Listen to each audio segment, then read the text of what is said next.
ይህ የምፅዓቱ አዋጅ ነጋሪ አገልግሎት ወቅታዊና ዕለታዊ ወጎችን በማቅረብ ትንታኔ የምንሰጥበት የተለያዩ እንግዶችንም በመጋበዝ የምናቀርብበት መድረክ ነው። መረጃዎችን ያጠናከረ ይዞልን የሚመጣው ፓስተር አለማየሁ ነሙ ሲሆን ፕሮግራሙን የመራና መሰናዶውን ኤዲት በማድረግ ወደ እናንተ የሚያቀርበው ይልቃል አስራት ነው። መልካም ጊዜ። ሰላም ውድ የተከበራችሁ የምፅዓቱ አዋጅ ነጋሪ አድማጮቻችን እንዴት አመሻችሁ? ከቀኑ መረጃችን በኋላ ደግሞ የምሽቱን መረጃ ዳግም ይዘን መተናል። እንግዲህ መረጃዎቻችንን ስለምታዳምጡ አስተያየት ሐሳባችሁን ስለምትሰጡን እግዚአብሔር አብስቶ ይባርካችሁ እንላለን። እንግዲህ መረጃዎችን ደግሞ እያጠናከረ እያደራጀ ይዞልን መጣው ፓስተር አለማየሁ ነሙ ነው። እንግዲህ እሱንም እግዚአብሔር አብስቶ ይባርከው። እንግዲህ ጥሩ ጊዜና መልካም ጊዜ እንዲኖረን እመኛለሁ።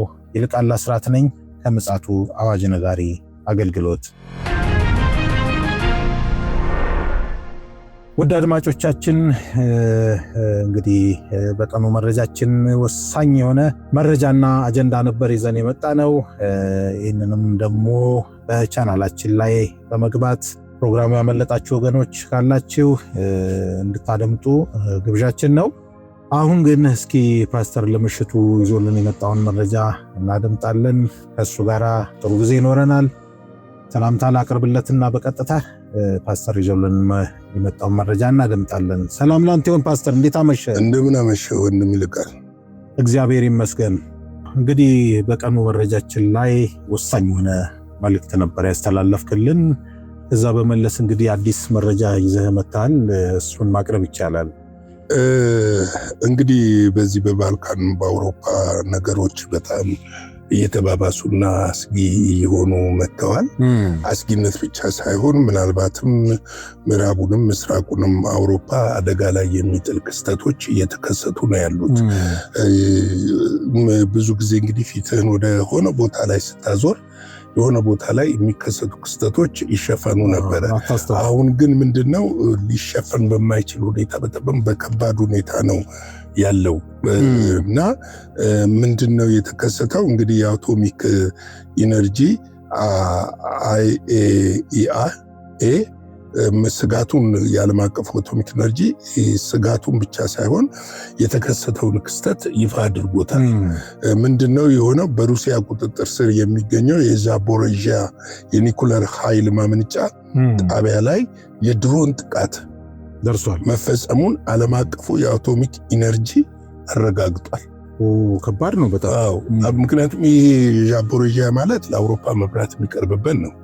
ሁለተኛ ወደ ምዕራብ አውሮፓ የሚቀርብ ነው። ራሱ እዛ ያለው የኒኩለር ጨረር አፈተለከ ማለት ድፍን አውሮፓን ሊያጠቃ የሚችል ጉዳይ ነው እና በጣም ከባድ የሆነ ነው የመጣው። ሆን ተብሎ ነው ወይስ ኖ? የዩክሬኑ ፕሬዝዳንት ቭላዲሚር ዘለንስኪ በበኩላቸው የሀገራቸው ኃይሎች በሩሲያ ቁጥጥር ስር ባለው የኃይል ማመንጫ ኢላማ ያደረገ ጥቃት መፈጸማቸውን በይፋ ገልጸዋል። ይሄ ምንድነው? አንዱ ስትራቴጂክ አድርገው የሚጠቀሙበት ምክንያት አውሮፓውያን በአንድነት ለዩክሬን እንዲደግፉ ለማድረግ ነው። ፊታቸውን ስላዞሩ አሁን ብዙ ሀገሮች ከዩክሬን ጦርነት ላይ ያንን ለመመለስ የሚደረግ ጉዳይ አቴንሽን ዳይቨር ግን ምንድነው ስጋት ፈጠራ። በጣም ብዙ የአውሮፓ ሀገሮች አለርቶ ነው አሁን ያሉት። ምክንያቱም ይሄ ጨረራ ፈተለከ ማለት ድፍን አውሮፓን ሌላ መከራ ውስጥ የሚከት ነው። ራሱ ተኳሿንም እመታለሁ የምትለውም ዩክሬንንም አደጋ ላይ የሚጥል ጉዳይ ነው እና እንግዲህ እሳቸው እንደዚህ ብለዋል። ዛፖሮዥያ ከሩሲያ ዩክሬን ጦርነት መፈንዳት በፊት ሙሉ በሙሉ በዩክሬን አስተዳደር ስር የነበረ ቢሆንም በአሁኑ ወቅት በሩሲያ ኃይሎች ተይዞ የሚገኝ ነው እና በዛፖሮዥያ ግዛት ውስጥ ነው የሚገኘው እና ይሄ የኒኩለር ጣቢያ ብዙ አውሮፓ ሀገሮችን እያነጋገረ ያለ ጉዳይ ነው። እንግዲህ ይሄ ብቻ አይደለም።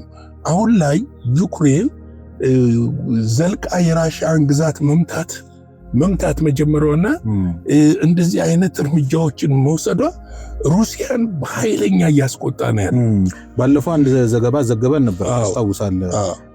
የአውሮፓን አገራትን እንዳሳሰበ እንዲሁም የስካንዲኔቪያን አገሮች ማስክና የመደበቂያ እንትን ሁሉ በሚደረግ ነው አናውንስ በምናረግበት ሰዓት በፍጥነት እንደዚህን ተግባራዊ ማድረግ አለባቸው የሚልም ሜሴጆች እንደደረሳቸውም ጭምር ጠቅሰን ተናግረናልና ምናልባት አንዳንዴ በሌላኛውም ሳይድ ካየን ይሄን ለማደናቀፍ የተደረገ ሴራ ነው ወይስ ዩክሬን ኃላፊነት ባልተሰማው ተግባር ተኩሰንን እንደዛ ነው የሚሆነው። ለምን መሰለ ከጦርነት ቀጠናው ይሄ አካባቢ 700 ኪሎ ሜትር ርቀት አለው የጦርነት ውጊያ ከሚደረግበት።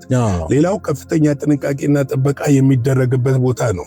ሌላው ይሄ የአቶሚክ ኢነርጂ በከፍተኛ ሁኔታ የሚከታተለውና ሌሎችም በኒኩለር ዙሪያ ላይ የሚሰሩ የአውሮፓ ሀገሮች ከፍተኛ ክትትልና ጥበቃ እንዲደረግለት እየተደረገ ነው ያለው። ሩሲያ ብትሆን ይሄ ቦታ እንዳይመታ ከፍተኛ ጥንቃቄ ታደርጋለች። ነገር ግን ምንድነው ልክ አሁን የተወሰደው እርምጃ ያጥፍቶ መጥፋት አይነት ዝንባሌ ነው ያለው ለማደናቀፍ።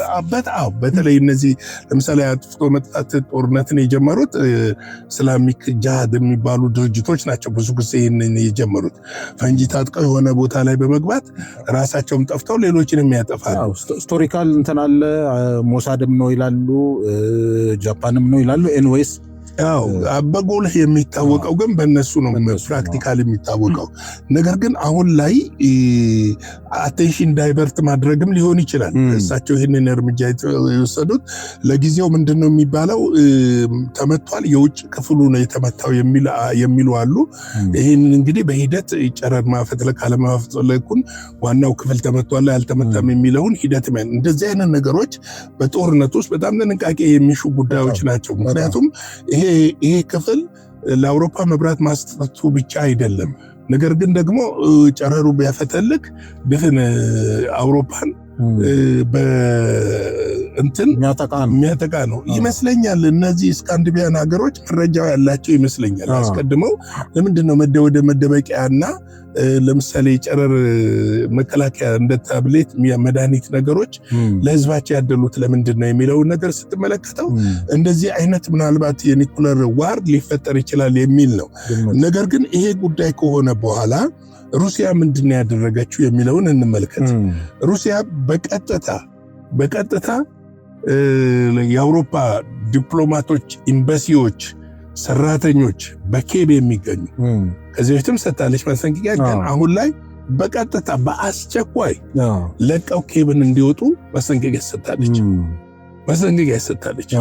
ምናልባት ከዚህ በኋላ የሚወሰደው አጸፋዊ እርምጃ ኬብን ከከተማነት የሚሰርዝ ሊሆን ይችላል።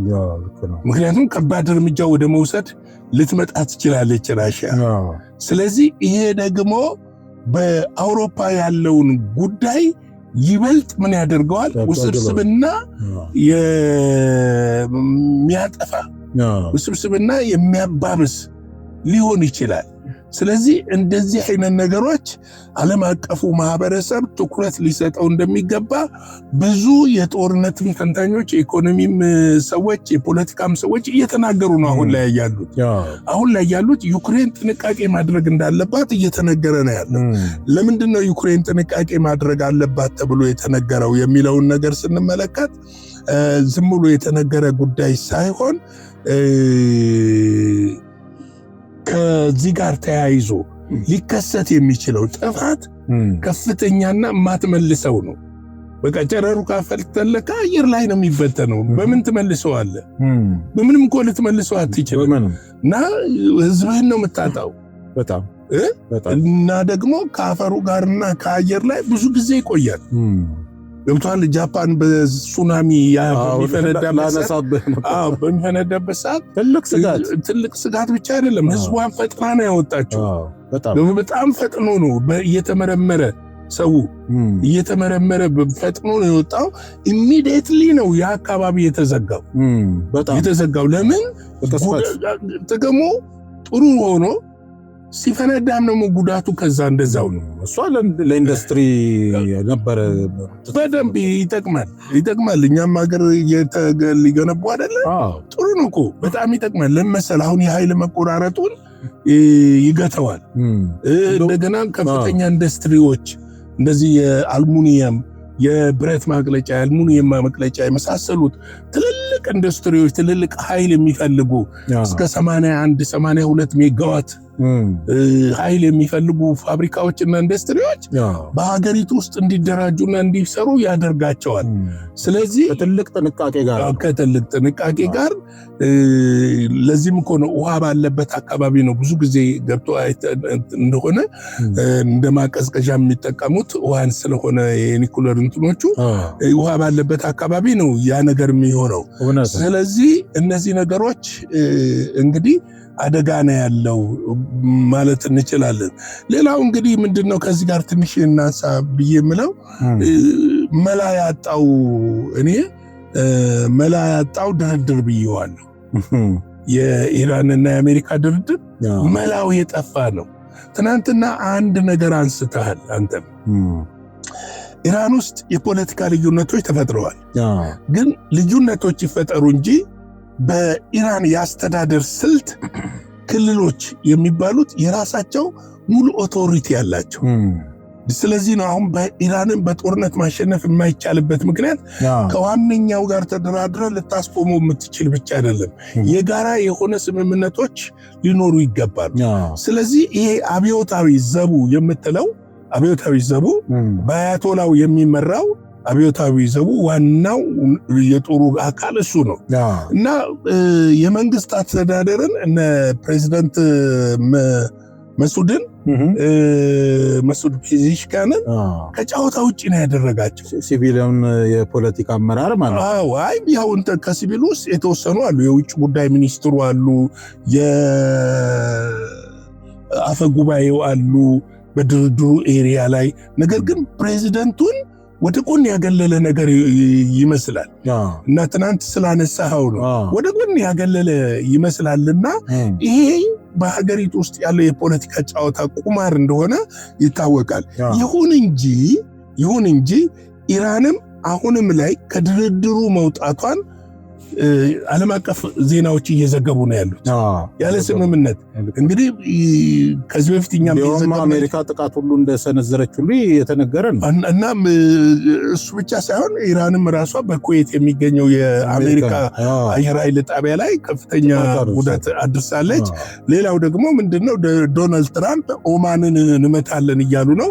ኦማን አሁን ላይ ከኢራን ባለስልጣኖች ጋር ተሻርካለች። የጋራ የሆነ በሆርሙዝ ሰርጥ የሚያልፉትን ለመቅረጥና ክፍያ ለማስከፈል ስምምነት ላይ እንደደረሱ ተነግሯል። ይሄ ብቻ ሳይሆን በጋራ ሆርሙዝ ሰርጥንም ለመጠበቅ ስምምነት ላይ ተነግሯል። ኦማን ማለት እንግዲህ በከፍተኛ ሁኔታ ኢራንን እና አሜሪካንን ከዚህ በፊት ስታደራድር ስታሸማግል የነበረች ሀገር፣ ከአሜሪካ ጎን የነበረች ሀገር ነች። እውነት ነው። አሁን ግን ተገልብጣለች። ስለዚህ ነው እኮ ከዚህ በፊት ያልኩ እነዚህ የአረብ ሀገሮች አሁን ላይ ጦርነት እንዲካሄድ አይፈልጉም። በዶናልድ ትራምፕ ላይ ከፍተኛ ጫና እያደረጉ ነው ያሉት። ይህንን የፖለቲካዊ ድል ኢራን እየተጠቀመችበት ነው ያለው። ይህንን የፖለቲካዊ ድል ዲፕሎማሲያዊ ድል ማለት የፖለቲካ ድል ነው። ወታደራዊ ድል ሳይሆን ፖለቲካዊ ድል ነው። እሱን እየተጠቀመችበት ነው ያለው። አሁን ላይ ከኢሜሬት በስተቀረ ኳታርም፣ ባህሬንም፣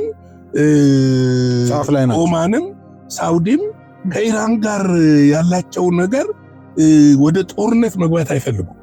ከዚህ ጦርነቱ በአስቸኳይ እንዲቆም ይፈልጋል። ምክንያቱም ምንድነው የነሱ የገቢ ምንጭ ማለት ይቻላል በአጠቃላይ ካፒታላቸው አደጋ ላይ ምንድነው መሰለህ በነዳጅና በቱሪዝም የሚተዳደሩ ሀገሮች ናቸው። እነዚህ ሀገሮች ከፍተኛ ገቢያቸው በቀን በቢሊየን የሚቆጠር ዶላር ነው የሚያጡት። ይህንን እስካሁን ያጡትን ሲያሰሉት ወደኋላ ነው የተመለሱት። እንደገና ይህንን ለማንሰራራት ደግሞ ጊዜ ያስፈልጋል። ስለዚህ ማጣትም ሊኖር ይችላል። ተመልሶ ጦርነት ውስጥ መግባትን አይፈልጉትም። ከዚህ አንጻር ምንድነው ዶናልድ ትራምፕ በዚህም በዛም ጫና እየተደረገባቸው እንደሆነ እናውቃለን። ከሀገር ውስጥም ጫና አለ፣ ከውጭም ጫና አለ። እስራኤል ደግሞ ጦርነቱን እንዲቀጥል የማድረግ ጫና አለ። ይሁን እንጂ በትናንትናው ዕለት ይሄ ከስምምነት መውጣቷን ተመልክቶ ነዳጅ ወደ ላይ ማሻቀብ ጀምሯል። ወርዶ ነበር እስከ 92-93 ድረስ ወርዶ ነበረ። አሁን ላይ ወደ ላይ እየወጣ ነው ያለው። ይሄ ደግሞ የዓለምን ኢኮኖሚ፣ የሀገራትን ኢኮኖሚ፣ በተለይ ታዳጊ ሀገሮችን፣ ነዳጅ የማያመርቱ ሀገሮችን፣ ከውጭ የሚገዙ ሀገሮችን ኢኮኖሚ ይጎዳል። የኢኮኖሚ ቀውስም ሊያስከትል እንደሚችል ይታሰባል። እንግዲህ ዶናልድ ትራምፕ በዚህ ጉዳይ ላይ መግለጫ ሰጥተዋል። እኛ እንግዲህ ነዳጅ ጨመረ አያሰጋንም፣ የሚያሰጋን ጉዳያችን አጀንዳችን አይደለም። ከኢራን እስካሁን ድረስ አልደረሰንም ነው ያሉት። መውጣታቸውን ማቋረጣቸውን አልደረሰንም፣ እንጠብቃለን። እንግዲህ አማራጩን ራሳቸው ከመረጡት ወደ አማራጩ እንሄዳለን ነው ያሉት። አማራጩ ምንድነው? ያው ጦርነት ነው የሚሆነው ጦርነት ነው። እንግዲህ ጦርነት ደግሞ አሁን አረብ ሀገሮቹ የሚፈልጉት ጉዳይ አይደለም። እነዚህ ጉዳዮች እንግዲህ ተደማምረው አሁን ላይ ዓለም ላይ ያለው ቀውስ እየተባባሰ እንጂ እየቀነሰ አይደለም የመጣው ለማለት ፈልጌ ነው። እንግዲህ ሌላ አንድ ነገር መጨመር ፈልጌ ነበረ ሰዓት ካለን። ኒውዮርክ ላይ አይሁዶች ዓመታዊ ሰልፍ አድርገው ነበረ እና የገንዘብ ሚኒስትሩ አክራሪ ይሁዲ የሆኑት የይሁዲ ፓርቲ መሪ የነበሩት እሳቸው አሁንም የገንዘብ ሚኒስትሩ በዛ ተገኝተዋል። የኒውዮርክ ከንቲባው ግን ይህንን ተቃውሟል፣ በከፍተኛ ሁኔታ ተቃውሟል። በታሪክ ለመጀመሪያ ጊዜ ይመስለኛል። አዎ ተገኝተው ምንድነው እሱ አለመገኘት። አዎ እና ተቃውሟል። ከፍተኛ ተቃውሞ ነው የሰነዘረው።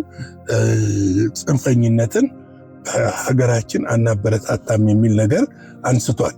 እና ምንድነው ይሄ የአይሁድ አክራሪነት አሁን ላይ ስር እየሰደደ እንደመጣ የሚያመለክቱ ነገሮች አሉ ለማለት ነው። የጌታ ጸጋ፣ ሰላም፣ ቸርነት ይብዛልን ለሁላችን እንላለን። እንግዲህ ወገኖቻችን ጸልዩ፣ እግዚአብሔር ፊት ተንበርከኩ፣ የእግዚአብሔርን ፊት ፈልጉ፣ ወደ እግዚአብሔር ተመለሱ።